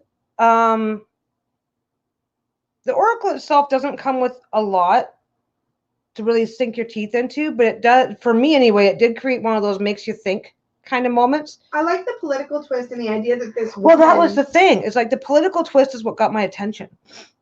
The political twist really got my attention because it's like we see this kind of thing happening now, and it's like, oh, well, I can't believe you tried to interfere, and suddenly there's a war. Like this did not happen. Nobody's accusing Delphi of interfering. Nobody's accusing Delphi of anything. There's and now, if there were indications of anybody trying to attack Delphi, I didn't see it. I wasn't able to find anything. But they were considered the education, the religion, everything that was coming out of Delphi was felt to be beyond reproach. So how did they get that sophisticated with their approach, with their teaching, with their universities and whatnot? How did they get that sophisticated and develop that much power and that much influence in a time and place where there was no internet, no telephone? Everybody else is going to war, you know, with pointed sticks, like spears and bows and arrows. You know what I mean? So yeah, there's definitely something there worth investigating. I think regardless of whether or not there was actual prophesizing happening, no matter what anybody thinks of, no matter what anybody's personal opinions are about the prophesizing that may or may not have taken place at Delphi, the fact that they were able to exert this level of control for as long as they did and not face any repercussions is astounding. It was aliens. The aliens have always had internet. Yes, Dustin, it was the aliens. They're coming to your house. I saw a bright light heading your way. They were gray. Mummies don't have the internet. Yeah, Donna says, I know I believe strongly in prophecy. I've had way too many occasions of accurate predictions and just the sense of knowing to discredit prophecy. Absolutely. So what if they had the kind of, what if their education was based around being able to identify, cultivate, and like, if you live in a society where that kind of behavior, where we're having a dream come true, just knowing, if you live in a society where that sort of stuff is considered common and normal, and you cultivated it everywhere you found it, then how many prophets would we have in our modern society? If we took every single child that openly talked about having dreams come true and just trained them and said, yeah, this is fine. We believe in you. We believe that this is real. Let's see how strong.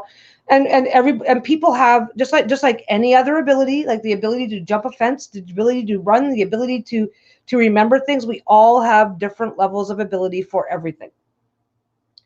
So what if that was so now we have we do have the potential that there was some kernel of truth behind the oracle itself, and we have on top of that the level of political influences they exerted. I mean, it could be there's other religions throughout history that do this. If a child is felt to have particular gifts or abilities, that child is brought to whatever place cultivates those.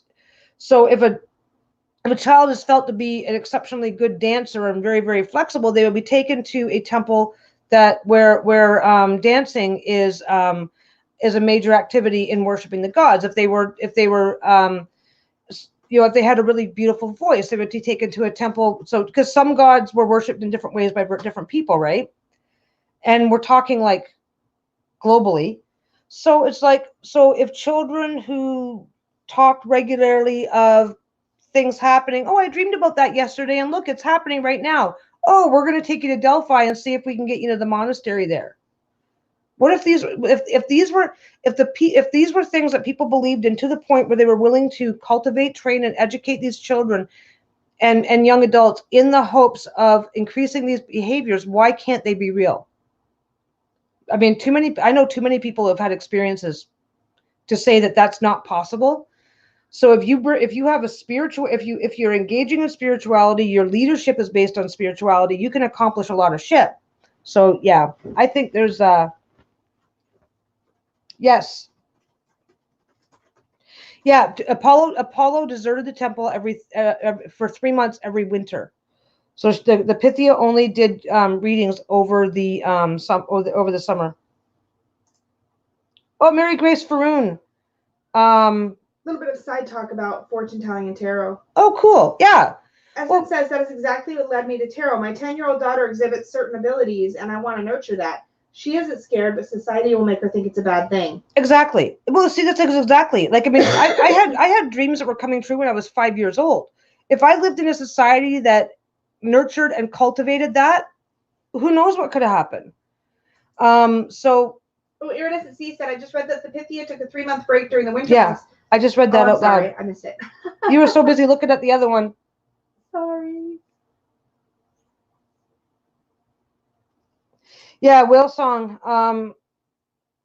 Whale Song. Oh, yeah, Whale Song. I said, I think it also lasted because the majority of the people that were affected were helped and believed in it. If people were harmed, they would have revolted. Again, just my thoughts. That's exactly my thoughts. Yeah. And it's like, what quality is coming to the table in Delphi where the Oracle and now don't forget, if you're going to the Oracle of Delphi and you're not, and you know that you're not going to get a prediction, but it was considered to be a place of learning. So they had like several universities. You could still go there to learn a shit ton of stuff.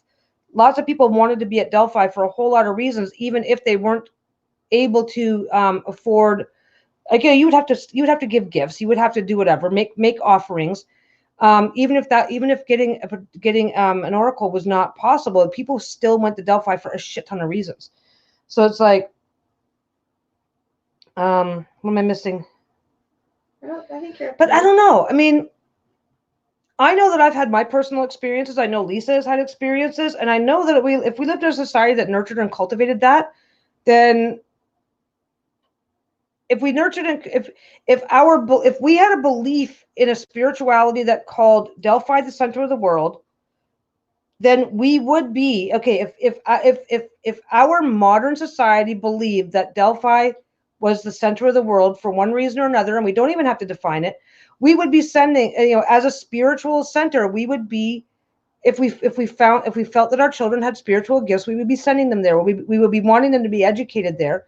That's what a university did back then. You would send children as young as 5 to a university to learn, because all schools were private schools. You know what I mean? Like, education was, we're not talking about a formal education government run system. So this is so fascinating. Will keep you awake. Yeah, it definitely makes you think, because it's like, okay, so I can definitely agree that some of the oracle's predictions were kind of like, that could be kind of anything, and it's way too open to personal interpretation. But then again, I mean, in tarot, sometimes the best reading is to say, this is really something you need to think about for yourself. I mean, okay, I still need the training wheels. I still look things up, but like I give a reading and they're pretty accurate. And sometimes I'll do a reading and it's like, I don't want to get into this one. We've all been there. So, but yeah, like divination, figuring out what's coming up, finding out anything that we do about the future. It's something that tarot explores heavily. And I don't see why there can't be, I don't see why the oracle can't have some basis in reality. Yeah, they need to experience it to believe it. I mean, if you've never had a dream and then a few days later, you're just watching that dream play out in living color, if you've never had an experience or never had, okay, my personal belief is that we've all had experiences. I think it's a very common thing, but whether or not you can recognize it is a different thing. It's like, oh, hi, I dreamed about that. What a coincidence. And it's like, okay, but if that happens to you twice a week, it's not a coincidence. You're on to something and you're just in denial. So, yeah, I don't know whether I think the oracle was legit. I believe that the intentions were honorable. I believe that they believed what they were doing. I believe that sometimes the oracles more I think sometimes their predictions were more spot on than other times. The Oracle of Delphi was famous for being the most accurate, for having the best quality, for because like I said, you could have street level prophecy, street level soothsaying happening.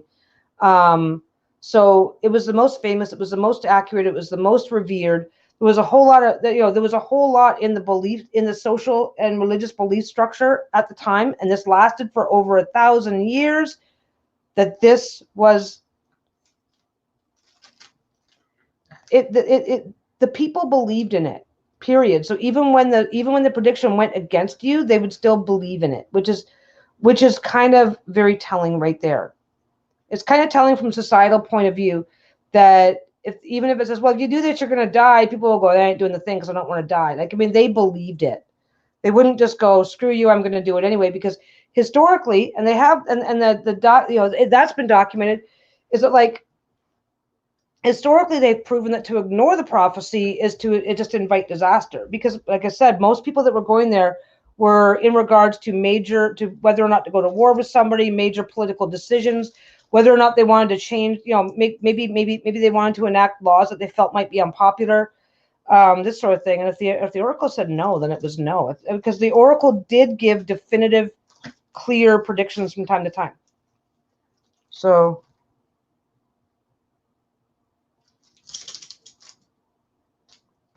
Yeah, all possibilities exist somewhere and somewhen. We just may not understand it yet. And there's definitely there's definitely a huge pile of stuff around the oracle that deserves serious investigation, because this place should not have lasted for as long as it did.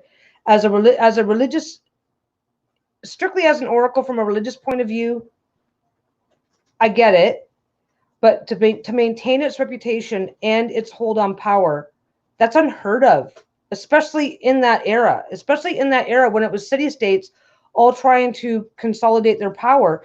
There's not a lot of sense as to how this, like, Athens grew in power over time, and eventually was part of, and eventually they helped consolidate Greece into the country it is today and stuff like that. But Delphi was just there. Delphi had shit tons of control, but they didn't look to form alliances. They didn't build armies. They didn't go to war. They didn't do any of that shit. So that Delphi was the kind of place that Athens would have taken over. You know what I mean? And yet they didn't. They wouldn't.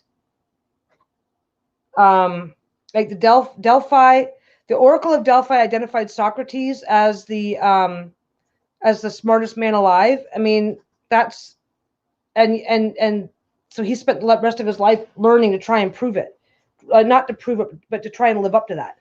I mean, this is just, yeah, it's just crazy. It's just crazy shit. There's a comment from Essence, hon. Yes. Okay. Today's convo with mom. Yeah, today's conversation with my mom. If you don't believe in signs and strictly believe in the Bible, how did the three kings know to go to Bethlehem? They didn't read it in the Bible. No, they saw they saw the star. They followed the star. And yeah, it's like they followed the portents and prophecies. The Bible makes it very clear, like that there's the book of prophets. There's prophets. The Old Testament is full of prophets giving prophecies, telling the future, and these things are coming true. The Bible was 100% in support of prophecy. So it's like, yeah, like it's only in the New Testament that they started shitting all over that, which is like, yeah. Dustin says, yeah, stars don't move. It was a UFO. There is definitely a huge, yeah. There's a bunch of people that are like, it had to have been something. It wasn't a star. It wasn't a star because the one thing says that they followed the North Star, and it's like there's no way that they would follow the North Star because they would have known what it is. Like, oh, let's follow the North Star for a change. It's like, no, that makes no sense. It was like God put a light in the sky for the true believers to find the newborn, whatever, something like that, because the three wise men weren't the only ones who went there. They were the most famous ones. They brought gifts, and they were not Jews. They were wise men. They were not. One of them, at least, was from the East, but one of them specifically was mentioned as not being a Jew, and I don't think any of them were. The Bible. We need to add the Bible, but that's a whole big rabbit hole. Do we have the Bible? Do we have the Bible in our hat? What time is it now? Oh my God, we're going on to an hour and a half, but we didn't die of coughing. We're going on to 2 hours. Yeah, the three wise men were up on their astrology. Absolutely. But no, I do. You know what it is for me? There was a lot of there's a lot of cultures that practice prophecy, and a lot of the ones that you see, you kind of see the power grabbing in the background. It makes it really hard because from our modern sensibilities, we can't really imagine a society where fortune telling the future would be mainstream. You know what I mean? And the people in our society who have taken it mainstream have all been just shams. You're at almost 2 hours. Do you want to do the hat? Ooh, we should do the hat. Okay.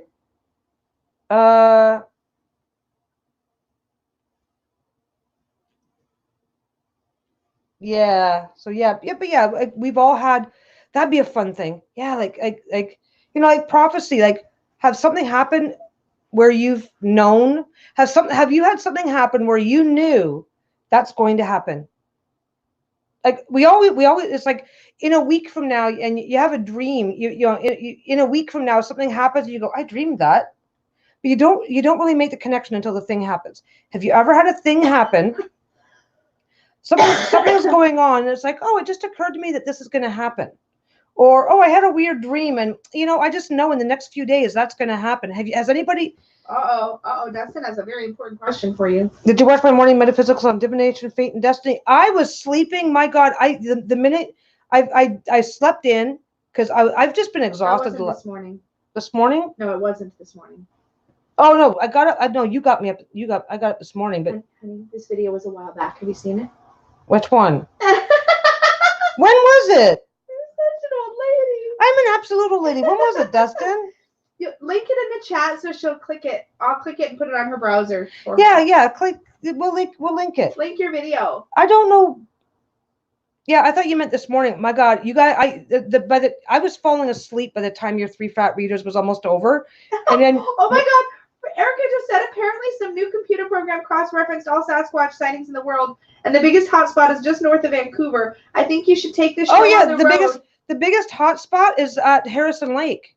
I don't want to go see, thanks. Which is right outside of Harrison Hot Springs. There's Dustin's video link. I'm going to save it for you, babe. Yeah, save that. We'll save that. We'll put it in the comments or something. But yeah, so the question of the week is, have you, and like I said, I think most of us, I believe that everybody, but it's just a matter of whether you recognize it or not. So it's like, oh, I dreamed about that. Oh, if something happens, oh my God, I dreamed about that. Or, oh my God, I knew that. But have you ever had something happen, or you dreamed something or whatever, and you just kind of you just knew when you woke up, or a thought just struck you and you just knew that that was going to happen, even though, like I can say, oh, I just know Lisa's getting up and going to work in the morning because she has to work tomorrow. But it's like, it's like, oh yeah, no, I just know that we're going to have a knock on the door and somebody's going to be here with a last minute gift. It's like, our building has we're in a condo with a security entrance. It's not likely. It's never happened. Right.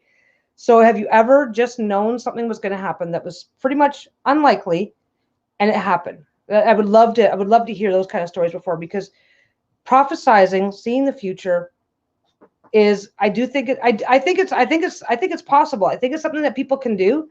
I think the ability to do it just relies on your willingness to just relax and let it happen. So yeah, I think it's hat time. Oh, it's hat time. Sorry, Lisa's making me doggies do that the are hat. just Oh, the dogs are we have a time limit. We have a time limit before the dogs start getting really like, you had your turn. Now pay attention to us. But yeah, I would love. Leave a comment down below if you're watching this after the live. Leave a comment down below about any experiences you've had with prophecy and foretelling the future. I want to see. I want to go look up that map. Hi. Where's my hat? Wait. Say, were you asking people to comment if they? Yeah. If No. they're watching after the fact and they've had experiences. What was your question of the week? Yeah. Well, if you've had an experience. Like, I mean, if something has happened, it's like, oh my God, I dreamed about that. I would love to hear about that too, but I really want to hear about, like, if something has happened and you've just viscerally known that whatever it is going to come true, and then it did. Even though it was something that wasn't necessarily something that you would normally expect to happen. Like I said, I can expect you to get up and go to work in the morning, but that's what happens every Monday, right? Your hat's right there. Where's my hat? Gotta reach. I can't even see it. Beside the couch. Oh my God, I have to climb. You guys are probably gonna see my hat. Planning ahead is. I thought I put it within reach, and then you made me move. Oh my God! Oh wow, that's some epic whining. I'm such a whiner. Also, I suggested you sit at this end of the couch, and you didn't listen. So I never listened to you. I'm sorry. I'm an asshole. You know I'm an asshole. Yeah. You should plan for that more. You should do. Hey, wait a minute. Oh my God. Peggy and I do that all the time too, Donna, where you finish each other's sentences because you're really close. Yeah, we finish each other's sentences, but it's usually... Erica has a really cool story about just knowing shit was gonna go down with her mug breaking. Oh, that was such a trippy story. Yeah, I want to see. Share that in the comments after if you think about it, Erica. Yes, those are your orders, Erica. I do what you want, but I think it's a cool story. Do it. Oh my God. Fine, do what you want. I'll be nice for a change. Oh my God, Okay. I told you. My God. I knew it when I married you, but still. I'm like, I'm an asshole. And Lisa's like, oh, no, you're not. You're so sweet. And I'm like, are you? Who did you marry? Sweet? No, you've never called me sweet. I say mushy stuff on Facebook about you,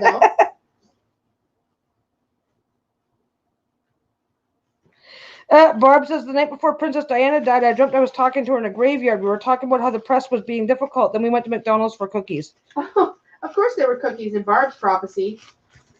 Ooh, Jen, I'm about to type a long premonition. Ooh, juicy stuff. Yeah. We'll post the thingy on the thingy. Yeah. And, you don't, and nobody has to. You guys don't owe me that. But so I'm just nosy. I'm just nosy and want to know. We're going to pick next week's topic. Now, this week's topic. Peggy's like, I don't think I can talk for more than a half an hour. Oh my God. I was like, do you know you? My throat was so dry. I was like, ugh. Then I'm like, hi, internet. I'm just going to ignore the. It's been coming and going all day. I don't know if I'm getting what she's got, or if I'm just successfully avoiding it. And I have a few little germs. Get away. Okay. We have the hat. We have the magical hat of topics. Jen, all I've got is that you were going to type a long prediction, and then you said, and then she did, but I'm missing the middle part. I don't know.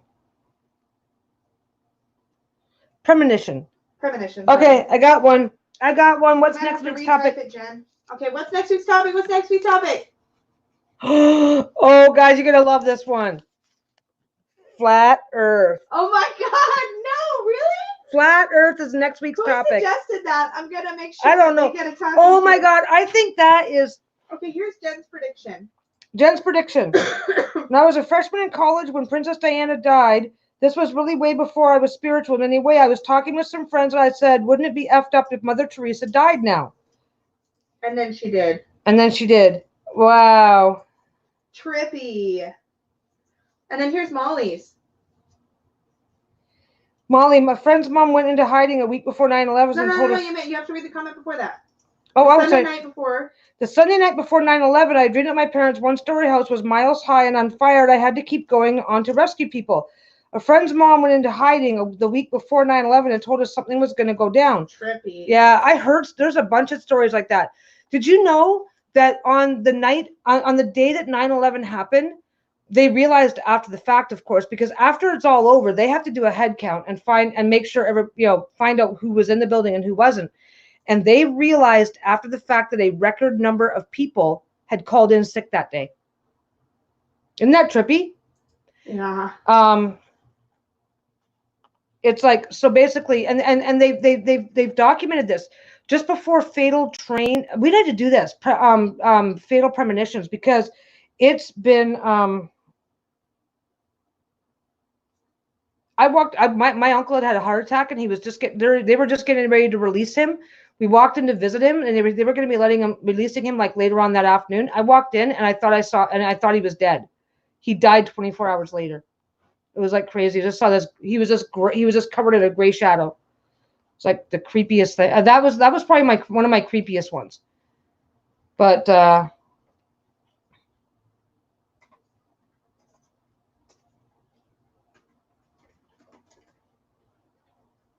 wow. First time I remember I knew my aunt was going to die, and it was the last time I would ever see her.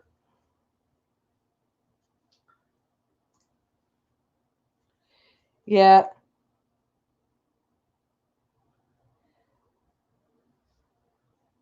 Guys, you got to copy and paste all this and put it in the comments once this is done. So we're going to do flat Earth.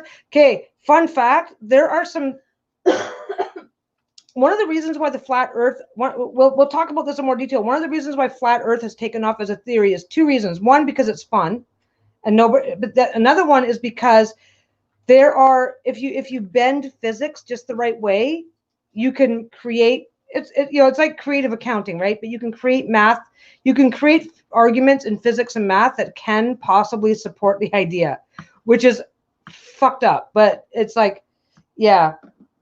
Oh. No, fun.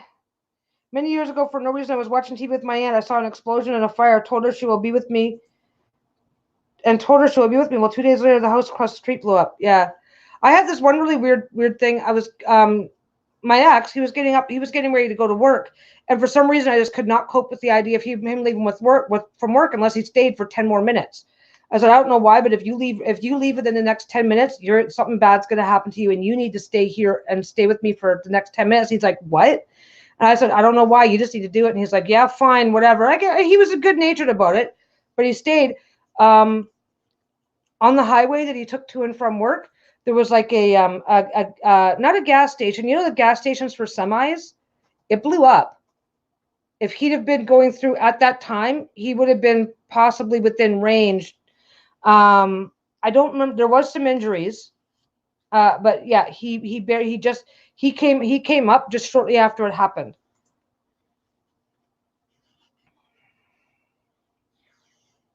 Yeah. Yeah, that's kind of that. Yeah.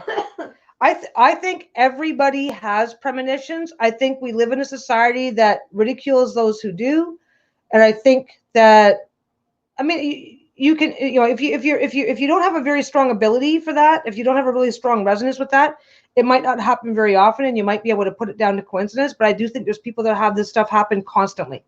I think that if we had the potential for an Oracle of Delphi, I think we'd be able to fill it up with people who could give. Yeah. Anyway. No, I do not believe that the Earth is flat. I think there's some really, really interesting I think I think that the vast majority who are flat earthers are flat earthers for shits and giggles. I don't think they believe it. I think the number of people who actually believe the earth is flat is very, very, very small. When I was younger and flat earth society was something that people talked about, it was more of a what do you call it? Those it was definitely a joke. It was definitely something that nobody took seriously, and it was just a fun thing. Let us for fun use physics and see if we can create an argument that might explain a flat earth. So that's what we're going to talk about. Ooh, finds missing things. Okay. Oh, there you go, Jen. No, I'm not talking about, no, dinosaurs existed. Get over it. Dinosaurs existed. Get over it. You know what? They're even mentioned in the fucking Bible. But we also know the earth is round, and you're talking about that one. So like you're. No, but I'm talking about the fun. This is going to be fun theories about dinosaurs not having existed. This is going to be fun. This one's going to be a lot of fun because there's a whole lot of shit that goes with it. There's a whole lot of shit that goes with it, and I don't believe for a minute that the Flat Earth Society. I don't believe that many people believe the earth is flat, because I've heard back when I was a kid, we talked about stuff like that, and it was for shits and giggles. It was for fun. It was, creative. It was creative math for our own amusement. It wasn't, and nobody believed it. So aliens put dinosaur bones in the earth to test our faith, and then they made it round to fuck with us. Oh my god. Okay. Aliens did it. We have dogs that really need to go outside, babe. Okay, we have dogs. Next week is Flat Earth. Thank you ever so much, guys. I believe that Lisa may or may not have been jotting down some questions for I have some questions. For a little follow-up video for anybody who might want to see it.